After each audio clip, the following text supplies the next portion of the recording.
Ser cardeal significa viver uma vida exemplar, um padrão que Louis Tagle tem mantido admiravelmente.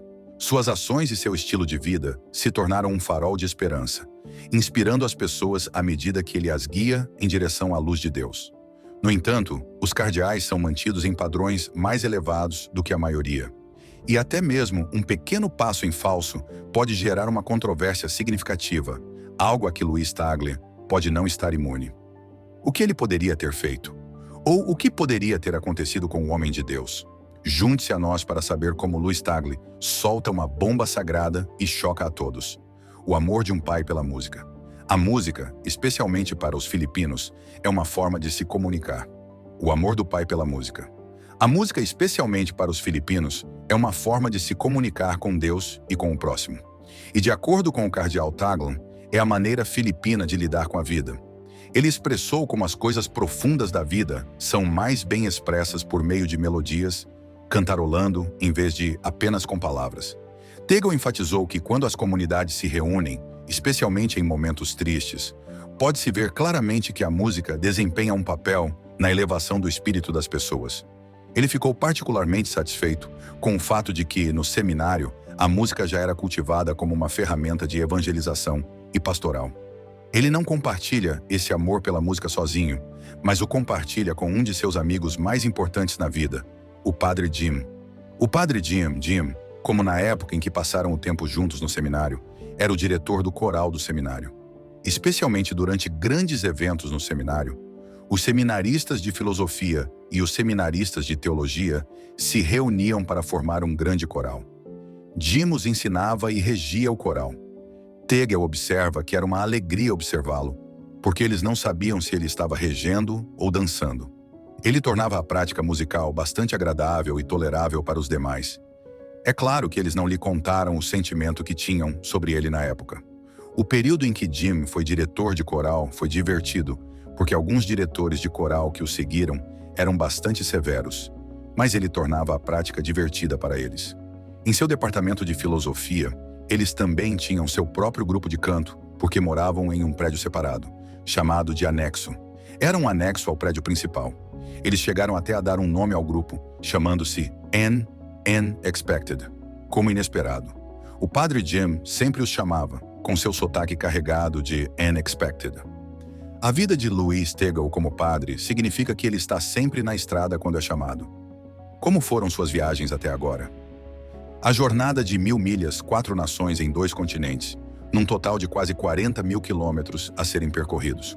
O avião papal decolou do aeroporto Fiumicino em 2 de setembro, e o Papa Francisco iniciou a mais longa e exigente visita apostólica, suspensa entre a Ásia e a Oceania.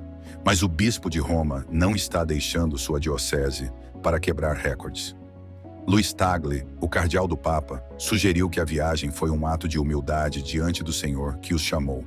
Foi um ato de obediência à missão. À medida que se aproxima a viagem que levou o Papa Francisco à Indonésia, Papua Nova Guiné, Timor-Leste e Singapura, o pró-prefeito do Dicastério para a Evangelização, da Seção para a Primeira Evangelização e das novas igrejas particulares. Isso também sugere por que a viagem do sucessor de Pedro entre as igrejas de rebanhos menores é importante para toda a igreja universalmente e pode afetar todos aqueles que se preocupam com a paz no mundo. O cardeal se lembra de que a viagem à Ásia e à Oceania foi, na verdade, programada já em 2020. Ele havia acabado de chegar a Roma, na Congregação para a Evangelização dos Povos, e lembrava que o projeto já existia. Então a pandemia da Covid-19 pôs fim a tudo. Mas o que mais o pegou de surpresa foi o fato de o Santo Padre ter retomado o projeto. Ele considerou isso como um sinal de sua proximidade paternal com o que ele chama de periferias existenciais. Ele admite que, embora seja mais jovem do que o Papa, ele sente essas longas jornadas como algo pesado. Para ele, abraçar esse esforço também é um ato de humildade. Não se trata de um show para mostrar do que ainda somos capazes. Como testemunha, ele chamou isso de um ato de humildade perante o Senhor que os chamou a todos. Um ato de humildade e obediência à missão. Quando questionado se o Papa amava e abraçava o Oriente enquanto negligenciava o Ocidente, ele deu uma resposta muito diplomática. De acordo com ele, A ideia de considerar as visitas apostólicas como um sinal de que o Santo Padre prefere um continente ou parte do mundo, ou despreza outras partes, é uma falsa interpretação das viagens papais. Depois dessa viagem, no final de setembro, o Papa planejou visitar Luxemburgo e a Bélgica. Ele também visitou muitos países em muitas regiões da Europa. De acordo com Tagle, com as viagens que o Papa planejou, ele queria incentivar os católicos em todos os contextos em que se encontram. Além disso, todos devem ter em mente que a maior parte da humanidade vive nessas áreas do mundo. A Ásia é o lar de 2/3 da população mundial. A maioria dessas pessoas é pobre, e há muitos batismos entre os pobres. O Papa Francisco sabe que há muitos pobres nessas áreas, e entre os pobres há uma atração pela figura de Jesus e pelo Evangelho, mesmo em meio à guerra, à perseguição e ao conflito. Tagle também divulgou que, antes de fazer as viagens, o Papa recebeu convites não apenas das igrejas locais, mas também de autoridades civis e líderes políticos que solicitaram formalmente a presença do Bispo de Roma em seu país. Eles querem a presença do Papa não apenas por motivos de fé, mas também por motivos relacionados às autoridades civis. Para eles, o Papa continua sendo um símbolo poderoso da coexistência humana em um espírito de fraternidade e do cuidado com a criação. Tagle já havia feito visitas a alguns dos países que o Papa planejava visitar. Em Papua Nova Guiné, ele fez sua visita apostólica aos seminários, a pedido do cardeal Ivan Dias, então prefeito da Congregação da Propaganda Fide. Em 2 meses, ele mencionou que fez 2 viagens, visitando os seminários de Papua Nova Guiné e das Ilhas Salomão. Ele também visitou a Indonésia e Singapura, mas nunca esteve no Timor-Leste, embora tenha encontrado muitos bispos, padres, membros não ordenados e leigos daquele país. Para ele, a Ásia é um mundo composto por mundos diferentes. E como asiático, ele vê como as viagens à Ásia abrem sua mente e seu coração para vastos horizontes da humanidade e da experiência humana. O cristianismo também se consolida na Ásia, de uma forma que me surpreende. Ele mencionou que aprende muito com a sabedoria e a criatividade do Espírito Santo. Ele sempre se surpreende com as maneiras pelas quais o Evangelho é expresso e incorporado nos diferentes contextos humanos. Sua esperança é que o Papa e todos os membros da comitiva papal, bem como os jornalistas, possam ter a nova experiência, a experiência da criatividade do Espírito Santo. Ele também observou que nos países que o Papa planejava visitar, as comunidades cristãs são minoria em quase todos os lugares. Um pequeno rebanho, ele os chamou. Em lugares como a Europa, a Igreja ainda desfruta de certo status cultural, social e até mesmo civil de respeito. Mas também em muitos países ocidentais, voltamos a essa experiência da Igreja como um pequeno rebanho. E pode ser bom olhar para as igrejas de muitos países orientais para ver como devemos nos comportar quando estamos em uma condição, em um estado de humildade. Para ele, a experiência dos primeiros apóstolos, dos discípulos de Jesus, é repetida várias vezes nesses países. Um pároco do Nepal lhe disse que o território de sua paróquia é tão grande quanto 1/3 da Itália e que ele tinha apenas 5 paroquianos espalhados em um território tão grande. Embora isso tenha acontecido em 2024, o contexto e a experiência parecem semelhantes aos Atos dos Apóstolos e as pequenas igrejas que vivem no Oriente podem nos ensinar. O cardeal Tagle e o Papa Francisco compartilham um relacionamento único. Há quanto tempo os dois se conhecem e que tipo de relacionamento eles têm? Um vínculo único. O cardeal Tagle estava entre os 6 bispos nomeados cardeais no último consistório de Bento XVI, em 24 de novembro de 2012. 3 meses depois, ele fez parte do conclave que elegeu o Papa Francisco. O evento inteiro constitui uma experiência única, mas multifacetada. Entre as muitas lembranças de 13 de março de 2013, ele decidiu compartilhar 2. Primeiro, quando o cardeal Bergoglio obteve o número necessário de votos para que alguém fosse eleito Papa, os cardeais explodiram em alegria, aplausos e louvores a Deus, pois se sentiram seguros mais uma vez de que ele não abandonaria sua igreja. Mas quando ele olhou para o cardeal Bergoglio e o viu sentado com a cabeça baixa, sua exuberância de repente se transformou em emoção. Na postura de reverência do novo Papa, ele sentiu o peso da obediência, ou seja, de se curvar à misteriosa vontade de Deus. Ele também sentiu a necessidade de se curvar em oração, um ato de confiança em Deus, que é o verdadeiro pastor da igreja. Em segundo lugar, quando se juntaram ao Papa Francisco para saudar a multidão reunida na Praça de São Pedro, ele percebeu que cada novo Papa é um presente que Deus lentamente desembrulhará ao longo dos anos de seu ministério papal, ou uma promessa que Deus cumprirá diante de seu povo. Ao agradecer a Deus pela dádiva do Papa Francisco em 13 de março de 2013, ele ficou entusiasmado ao ver a dádiva e a promessa que Deus começaria a compartilhar com a Igreja e o mundo nos próximos anos.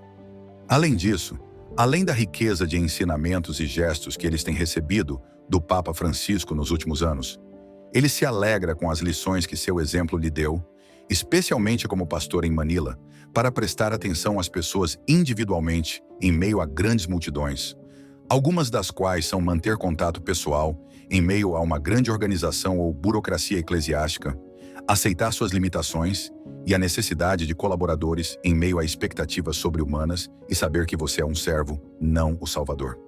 Ele também observou que ele e o cardeal Bergoglio, agora Papa Francisco, trabalharam juntos como membros do Conselho Ordinário da Secretaria do Sínodo dos Bispos de 2005 a 2008. No entanto, ele ficou impressionado com o fato de ter levado para o papado a pessoa simples, bem-humorada e observadora que sempre conheceu. Em praticamente todos os encontros com ele como Papa Francisco, a primeira pergunta que ele faz não é sobre os assuntos do dia, mas como estão seus pais? Embora muitas pessoas o considerem com razão um dos mais influentes promotores e formadores do curso da História Contemporânea e da Humanidade, Tagle vê nele e em suas conversas uma simples parábola da proximidade e da compaixão de Deus. E por ser essa parábola, o Papa Francisco pode mover e moldar a história. Ele também expressou como é verdade que a igreja que vai adiante, de acordo com o Papa Francisco, é uma igreja que vai até os homens e mulheres e as situações concretas do mundo para levar o evangelho em palavras e ações. A missão ou a evangelização é a razão da existência da igreja. Mas o cardeal também enfatizou que não devemos esquecer que o Papa Francisco também enfatizou o fato essencial de que a missão deve se originar de um encontro profundo com Jesus, de uma experiência de fé e convicção de que Jesus nos ama e nos salva, de um coração cheio da alegria que somente o Evangelho poderia trazer, de um coração que é movido pelo Espírito Santo para compartilhar com os outros, para que a nossa alegria e a deles seja completa. O Papa enfatiza a mensagem da Bíblia, que é o fato de que, sem Jesus e o Espírito Santo, a missão não é uma saída que vem do Pai. Ela se torna um projeto humano, um programa social ou cívico, que pode ser bom em si, mas pode não ser uma missão cristã ou eclesial no verdadeiro sentido da palavra missão. A verdadeira missão cristã requer testemunhas verdadeiras. Ele enfatizou que a igreja precisa de missionários autênticos, não apenas de trabalhadores. Ele também espera que a igreja possa manter e promover essa orientação na congregação para a evangelização dos povos. Ele também expressou seu desejo de que o Papa Francisco continue a descobrir e a manifestar o dom e a promessa de Deus para da igreja e para a humanidade, quando ele foi chamado para o ministério patrino anos atrás, e que ele seja consolado pelas orações e pelo amor de muitas pessoas. O cardeal Tagle já se sentou perto da cadeira mais alta do poder na cristandade. Mas é possível que ele se torne o Papa? Como se tornar o Papa? Os papas são escolhidos pelo Colégio de Cardeais, as autoridades mais graduadas da Igreja, que são nomeadas pelo Colégio de Cardeais, as autoridades mais graduadas da Igreja, que são nomeadas pelo Papa e geralmente são bispos ordenados. Eles são convocados para uma reunião no Vaticano, que é seguida pela eleição papal ou conclave, como é popularmente chamado. Após a renúncia do Papa Bento XVI, em 2013, foram necessárias 2 longas semanas para que os fiéis católicos recebessem uma resposta. Quem seria seu próximo representante de Deus na Terra? Em 13 de março, as multidões na Praça de São Pedro, no Vaticano, soltaram um grito de alegria quando viram uma nuvem de fumaça branca subir ao céu a partir do telhado da Capela Sistina. Membros da mídia correram para informar sobre a decisão e a notícia se espalhou pelo mundo. Era oficial. Um novo Papa havia sido escolhido. Essa fumaça branca era o resultado de cédulas queimadas de uma votação bem-sucedida entre os membros do Colégio de Cardeais. Foi o ato final que selou o intrincado processo de seleção papal que, supostamente, remonta à época de Jesus Cristo. O Papa era originalmente o bispo de Roma, um cargo ocupado pela primeira vez por São Pedro, um dos 12 discípulos de Jesus, de acordo com a Igreja Católica. A teoria patrística afirma que a autoridade dada a Pedro por Cristo, quando ele assumiu o cargo em 30 antes de Cristo, foi posteriormente transmitida a cada papa desde sua posse. A opinião popular, tanto do clero quanto dos fiéis, foi usada para eleger papas até o século I. Devido à natureza da eleição, raramente havia um consenso. Isso levou a eleições disputadas e a antipapas. Indivíduos com reivindicações substanciais, embora falsas, à cadeira papal. O Papa Nicolau II emitiu um decreto em 1059, articulando o processo pelo qual os papas seriam eleitos daqui para frente, delineando o papel dos cardeais bispos como eleitores. O próprio Nicolau II assumiu a posição entre dois antípodas, mostrando o quanto a sucessão papal era controversa. O decreto de 1059 diminuiu a influência da aristocracia romana e do baixo clero e lançou as bases para o Colégio de Cardeais, formalmente estabelecido em 1150. A necessidade de uma maioria de 2/3 de votos começou em 1179. O número de cardeais passou de no máximo 30 durante o final da Idade Média para 70 em 1568. Mais de 4 séculos depois, o Papa Paulo VI definiu o número máximo de cardeais votantes para 120 em 1975. O limite de idade atual para cardeais votantes foi estabelecido em 80 anos de idade em 1970. A cada papa, o número de cardeais aumenta. Quando um papa morre ou renuncia, todos os membros do Colégio de Cardeais são obrigados a comparecer à eleição, chamada de conclave, a não ser que tenham problemas de saúde ou ultrapassem o limite de idade. Entretanto, a renúncia é a exceção e não a regra. Antes da renúncia de Bento VI, em 2013, o último papa a renunciar o fez em 1415. Quando a sede papal fica vaga, o conclave papal oficial começa dentro de 15 a 20 dias após a saída do último papa. Esse período de tempo foi estabelecido em 1922 para permitir que os cardeais tivessem tempo suficiente para viajar para os procedimentos. Até o momento, o cardeal Tagle preenche os requisitos para se tornar papa, pois atualmente tem menos de 80 anos. Então, quem sabe o que o futuro reserva para o cardeal? Só o tempo dirá. Sua jornada pela vida o levou a lugares distantes, mas há um lugar especial e uma pessoa especial em seu coração. Onde e quem poderia ser? Os vínculos de Mary Knoll. O cardeal Tagle admite que há uma história em seu relacionamento com a Mary Knoll. Ele começou sua história com o primeiro seminarista da Mary Knoll que conheceu, o padre Jim Kroger. Eles estavam no mesmo seminário nas Filipinas. Enquanto ele estudava filosofia, Jim estudava teologia. Assim, a Mary Knoll deixou de ser um nome, um rótulo. Ela se tornou uma pessoa no padre Jim. Eles cresceram juntos no seminário. Ficaram muito felizes com o fato de haver um missionário da Mary Knoll que se submete à formação teológica básica do seminário em um seminário diocesano, em uma faculdade de teologia nas Filipinas, e que ficará para servir nas Filipinas. Para ele, isso já era algo que chamava a atenção. Ele não era apenas alguém de fora que chegava como uma pessoa totalmente preparada, mas que cresceria em seu ministério por já estar imerso no mundo ao qual serviria. Essa visão de um missionário da Mary Knoll que estaria recebendo das pessoas do país que ele serviria. Não apenas um missionário que dará, mas que receberá. Ele também tinha contatos próximos com as irmãs da Mary Knoll. Ele chegou a lecionar na escola noturna para alunos que tinham de trabalhar durante o dia e só tinham tempo de ir à escola à noite, em uma faculdade dirigida pelas irmãs Mary Knoll. Depois, é claro, ao longo dos anos e de seus encontros fora de minha diocese, a missão da Mary Knoll sempre foi um sinal potente da comunhão da igreja. Eles podem vir de diferentes nacionalidades, mas ele reconhece que estão unidos pelo mesmo amor, pelo Evangelho, por Jesus e pela igreja. Tagle é realmente grato por ter conhecido alguns missionários da Mary Knoll em grupos. Ele se lembra vividamente do P. Clyde Phillips, quando ainda estava nas Filipinas, que me convidou na década de 1990 para facilitar um retiro dos Mary Knolls em Davao. Naquela época, o jovem Tagle estava trêmulo. Ele tinha acabado de voltar dos estudos, e lá estava ele, enfrentando esses especialistas em missões. Mas ele apreciou o fato de que era um momento de descanso deles. Mas o descanso era por meio da oração e da união em uma renovação de laços e amizade. Ele sentiu o espírito do missionário. Depois havia missionários individuais com os quais ele entrou em contato mais próximo por causa do trabalho, como o padre Jim Kroger e o padre Bill LaRousse, que mais tarde se tornou o secretário-geral da FABC, a Federação das Conferências Episcopais Asiáticas. Em Manila, um amigo querido, o padre Ferry, era tanto um avô quanto um pai para ele, pois sempre o procurava para lembrá-lo de sua necessidade de descansar, desacelerar e não se esforçar demais. Ele fazia isso com gentileza, mas também com firmeza.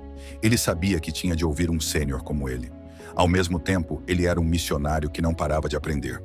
Ele telefonava, se aproximava de mim e era realmente sincero ao aprender coisas novas.